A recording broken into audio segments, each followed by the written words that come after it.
जी अस्सलाम वालेकुम नाजरीन, मैं हूं आपका मेजबान मोहम्मद उस्मान मुगल और आप देख रहे हैं डिजिटल न्यूज पॉइंट। आज के वीलॉग के अंदर जो सुप्रीम कोर्ट ने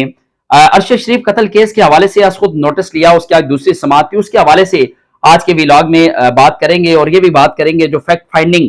कमेटी ने जो रिपोर्ट दी अपनी सुप्रीम कोर्ट में, उसमें क्या हैरान कुन इंकशाफात किए हैं और ये भी बताएंगे इसी वीलॉग में आगे चल के कि जो शहीद अरशद शरीफ है उनकी वालदा ने आज जो सुप्रीम कोर्ट के अंदर अपनी तहरीरी रिपोर्ट जो अदालत के अंदर पेश की, उसमें हसास इदारों के कौन कौन से अफसरान जो है वो शामिल हैं और रावलपिंडी के कितने अफसरान शामिल हैं, और उसके हवाले से जो अरशद शरीफ की वालदा हैं उन्होंने सुप्रीम कोर्ट को किस हवाले से जो है वो आगाह किया। आज जो है वो सुप्रीम कोर्ट के अंदर chief justice of Pakistan justice Umar Ata Bandial की सरबराही में 5 रुकनी लार्जर बेंच जो है उसने आज केस की जो है वो समाअत की और फैक्ट फाइंडिंग कमेटी की जो अपनी रिपोर्ट थी 592 सफात पर यह मुश्तमिल थी, वो आज सुप्रीम कोर्ट के अंदर जो है वो जमा करवाई गई। और सुप्रीम कोर्ट ने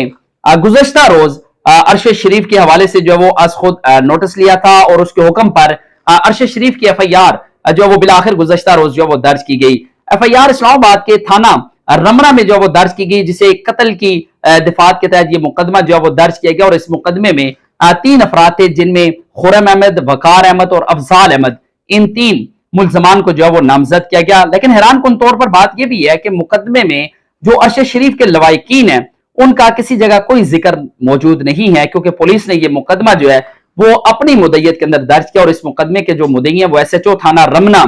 जो है वो खुद इसके अंदर मुद्दई हैं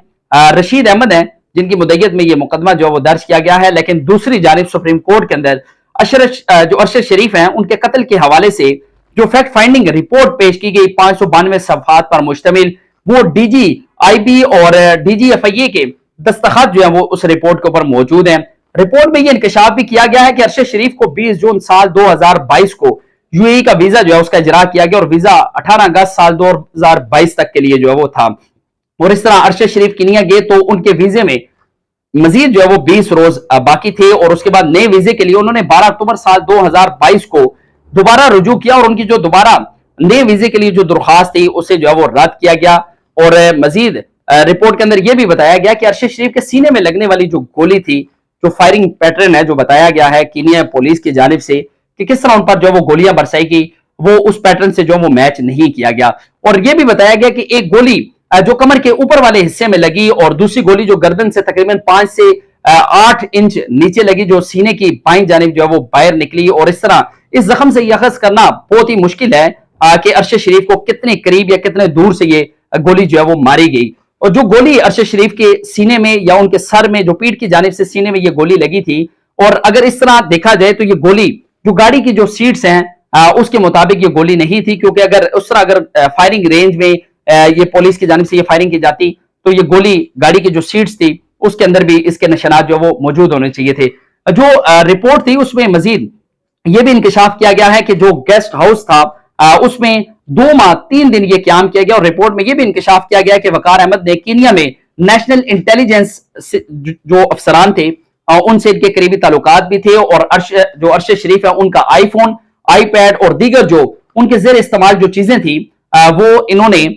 इंटेलिजेंस अफसरान के हवाले करने के बजाय जो वकार अहमद है जो उस वक्त सफर कर रहे थे अरशद शरीफ के साथ उनके हवाले की गई। और बाद में ये तमाम चीजें जो कीनिया की इंटेलिजेंस के जो अफसरान है, नेशनल इंटेलिजेंस के अफसरान, उनके ये हवाले की गई। और मजीद जो पाकिस्तान के अंदर से जो इस सारी सूरत हाल के लिए जो तहकीकात के लिए जो टीमें वहां पर गई उन टीमों को ये चीजें जो है वो वापस नहीं की गई। और 2 मोबाइल थे और एक उनका कंप्यूटर था, और मतलब जो उनका आईपैड था, और साथ उनके एक जाती डायरी थी जो उनके इस्तेमाल में थी। ये वो चीजें थी जो वहां पर रिहाइश के दौरान अरशद शरीफ जो है वो इस्तेमाल कर रहे थे। और जो यहाँ से पाकिस्तान से जो तहकीकाती टीम किनिया की, उन्होंने अरशद शरीफ की रिहाइशगाह का दौरा किया और दौरे के दौरान टीम को अरशद शरीफ का पासपोर्ट भी मिला और वकार अहमद ने पहले CCTV फुटेज देने का जो वो रजामंदी जाहिर की, जिस पर बाद में उसकी जानिब से माजरत की गई। लेकिन हैरान कुन तौर पर बात यह भी है कि वकार अहमद ने फुटेज लोकल अथॉरिटी जो है उसके हवाले भी नहीं की और ये कहा था कि वो खाने के बाद अरशद शरीफ के साथ निकले थे और रास्ते में जो है वो सड़क पर पड़े हुए जो पत्थर थे वो उन्होंने देखे, जिस पर उन्होंने पत्थर अबूर किए, जिसके बाद उन्हें फायरिंग की आवाजें आई और उन्हें ये लगा कि अरशद शरीफ जो वो जख्मी हो चुकी हैं। और जख्मी होने के बाद उन्होंने अपने भाई से फौरी तौर पर राब्ता किया और खुर्रम अहमद जो है उन्होंने गाड़ी वहां से अपनी जो फार्म हाउस है जो इस जगह हादसा से तकरीबन 18 किलोमीटर दूर है, वो गाड़ी वहां पर पहुंचाई और जो फार्म हाउस का जो मरकजी गेट था उस गेट पर वो गाड़ी वहीं छोड़कर अपने जो फार्म हाउस है उसके अंदर दाखिल हुए और उन्होंने अपने बयान में ये कहा कि उन्हें ये महसूस हुआ कि अरशद शरीफ जो जख्मी है, बाद उन्हें पता चला कि अरशद शरीफ के सर में लगने वाली जो गोली थी वो जानलेवा साबित हुई और उस पर उन्होंने अपने भाई से फौरी तौर पर जो वो राब्ता भी किया था और गाड़ी उन्होंने उसी फार्म हाउस के गेट पर जो वो छोड़ दी थी। अरशद शरीफ की हलाकत जो थी वो उसी फार्म हाउस के गेट पर हुई और उसके बाद जो पाकिस्तान तहरीक इंसाफ के जो रहनुमा थे फैसल वापडा, उन्होंने प्रेस कॉन्फ्रेंस की और 15 नवंबर को इस प्रेस कॉन्फ्रेंस के बाद तमाम जो इदारे हैं उन्होंने उनसे राब्ता किया और उन्हें 7 सवालात तहरीरी तौर पर दिए गए और उनसे जवाब मांगे गए, लेकिन उन्होंने जवाब जो है वो नहीं दिया और उस पर जो रिपोर्ट थी उसमें यह भी बताया गया कि एक प्री प्लान था अरशद शरीफ का जो कत्ल था, ये एक मनसूबा बंदी के तहत जो है वो उन्हें कत्ल किया गया है और दीगर जो तमाम किरदार हैं उसका उनका किरदार जो है वो इसमें इंतहाई अहमियत का हामिल है क्योंकि काफी ये मशकूक भी है ये मामला और मजीद ये हकायक जो है वो जवाब तलब भी है, इस पर मजीद हकायक की जरूरत भी है क्योंकि वकार अहमद जो है उन्होंने कमेटी के जो तसल्ली बख्श जो सवालात थे उनका वो तसल्ली बख्श जवाब जो वो नहीं दे सके क्योंकि वकार अहमद और खुर्रम अहमद इन दोनों ने अलग-अलग जो बयानात दिए हैं, दोनों के बयानात में काफी तजाद है क्योंकि गाड़ी चलाने वाले खुर्रम अहमद के बयान से काफी तजाद जो है वो सामने आया क्योंकि मालूमात देने से उन्होंने काफी जो है वो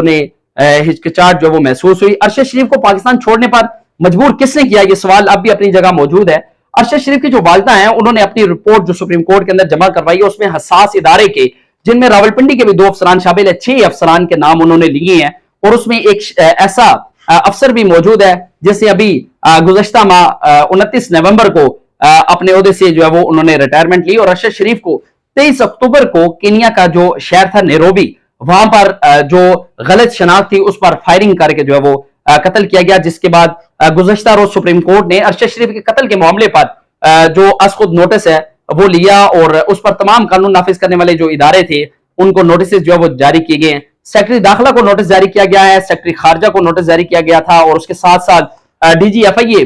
मोहसिन भट्ट जो है उन्हें नोटिस जारी किया गया था, IG इस्लामाबाद को नोटिस जारी किया गया था। आज इसकी दूसरी समाअत थी और बिल आखिर 23 अक्टूबर को अरशद शरीफ को केनिया के अंदर जो है वो कत्ल किया गया था, जिसका मुकदमा गुज़श्ता रोज थाना रमना के अंदर जो है वो दर्ज किया गया है। लेकिन इस सारे मामले में जो बयानात थे अरशद शरीफ की वालिदा के उस पर अदालत ने ये कहा कि इनका भी जो बयान है वो हम रिकॉर्ड करेंगे, लेकिन अरशद शरीफ के मामले के लिए बनाई जाने वाली जो तहकीकाती टीम थी उसका असर नो जायजा लेने के बाद दोबारा से नई JIT बनाने की सुप्रीम कोर्ट ने जो है वो हदायत कर दी है। लेकिन अब इस सारे मामले में देखना है कि अरशद शरीफ का जो कत्ल था उस कत्ल के अंदर उसके ताने बाने अभी तक की जो तमाम तर जो मालूमात है जो हमारे जराए हैं उन्होंने जिसकी तस्दीक की है उसके ताने बाने पाकिस्तान से मिलती हैं क्योंकि जिस वक्त अरशद शरीफ को केनिया के अंदर कत्ल किया गया तो उस वक्त जो बैरूनी ममालिक की जो इंटेलिजेंस एजेंसीज के अफसरान हैं वो उस वक्त वहां पर मौजूद थे, इंस्ट्रक्टर जो है वो वहां पर मौजूद थे, शूटर वहां पर मौजूद थे और जो अरशद शरीफ की वालिदा हैं उन्होंने जो रिपोर्ट से सुप्रीम कोर्ट के अंदर जमा करवाई है उसमें उन्होंने ये भी इंकशाफ किया है कि अरशद शरीफ ने उन्हें बताया था कि अगर उन्हें पाकिस्तान के अंदर या पाकिस्तान से बाहर अगर उन्हें मार दिया जाता है तो ये 6 लोग जिनके ये साइड स्क्रीन पर आप उनकी वालिदा का chief justice of Pakistan justice Umar Ata Bandial को लिखा जाने वाला जो खत है उसका अक्स आप देख सकते हैं कि इंतहाई हसास जो इदारा है उसके ये 6 अफसरान हैं और काफी मर्तबा आपने देखा होगा कि पाकिस्तान तहरीक इंसाफ इन अफसरान के नाम लेकर सोशल मीडिया पर तनकीद करते हुए नजर भी आए। आजम सवाती इसकी एक जिंदा मिसाल है, शहबाज गिल का जो मामला है वो भी इसकी एक बेहतरीन मिसाल है कि इन लोगों ने इन पर जब तनकीद की तो उन्हें किस तरह इस्लामाबाद में मुख्तलिफ नोयत के जो मुकदमात थे उन मुकदमात के अंदर उन्होंने गिरफ्तार किया गया और चूंकि अब मामला सुप्रीम कोर्ट में जा चुका है और सुप्रीम कोर्ट ने यह हदायत की है कि वजारत खारजा जो है वो सारे मामले के अंदर अपना किरदार जो है वो अदा करे। लेकिन अफसोस इस बात का है कि पाकिस्तान के तमाम जो कानून नाफिज करने वाले इदारों के जो लोग हैं जो अफसरान हैं उन्हें अभी तक जो केनिया पुलिस है उसने अभी तक इन मुल्जमान से अभी तक मिलने नहीं दिया और ना उन्होंने अभी तक किसी किस्म की कोई मालूमात जो है वो शेयर की हैं। इस सारे मामले पर मजीद भी आपको जो पेशरफ्त होगी उसके हवाले से आगाह करते रहेंगे। तब तक के लिए अपने मेजबान मोहम्मद उस्मान मुगल को दीजिएगा इजाजत। अल्लाह ने के बान।